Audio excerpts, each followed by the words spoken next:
السلام علیکم دوستو، عمان کے وزیر صحت ڈاکٹر احمد السعیدی صاحب نے کہا ہے کہ عمان میں کرونا وائرس کے مریض جو انتہائی نگہداشت یعنی ICU میں ہے، ان کی تعداد میں قابل غور اور تشویشناک حد تک اضافہ ہوا ہے۔ انہوں نے کہا کہ نارتھ اور چھڑکیا گورنری میں لاک ڈاؤن لگانے کا سبب وہاں کے ہسپتال میں انتہائی نگہداشت کے معاملات میں 100% تک اضافہ ہوا ہے۔ خاص طور پر کچھ لوگوں کی غفلت اور لاپرواہی کی وجہ سے یہ سب ہوا ہے۔ انہوں نے یہ بھی یقین دلایا ہے کہ جس کو فائزر اور بائیو ٹیک ویکسین کے ٹیکوں کی پہلی خوراک ملی ہے، انہیں دوسری خوراک بھی ملے گی۔ تاخیر سے اس کی تاثیر کم نہیں ہوگی۔ انہوں نے کہا ہے کہ کرونا وائرس سے صحت یاب ہونے والے مریضوں کی شرح 94% ہے۔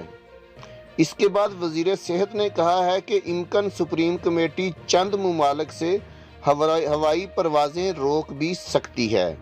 انہوں نے کہا ہے کہ حکومت عمان کچھ ممالک سے پروازیں روکنے پر غور کر سکتی ہے جن ممالک میں کرونا وائرس کے معاملات میں نمایاں اضافہ ہوا ہے۔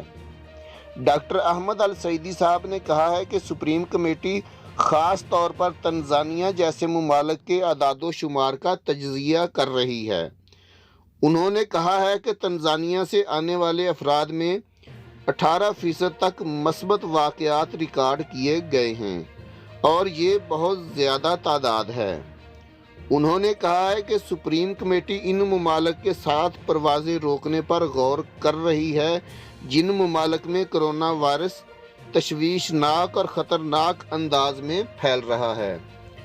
دوستو، وزیر صحت نے دوسرے کسی ملک کا نام نہیں لیا ہے، نہ انڈیا، نہ پاکستان یا بنگلہ دیش کا فلائٹس بند کرنے کے حوالے سے نام نہیں لیا ہے، لیکن ان کا کہنا ہے کہ جن ممالک میں کرونا وائرس تشویشناک حد تک پھیل رہا ہے، ان ممالک کے بارے میں سپریم کمیٹی فلائٹس بند کرنے کے حوالے سے فیصلہ کرے گی۔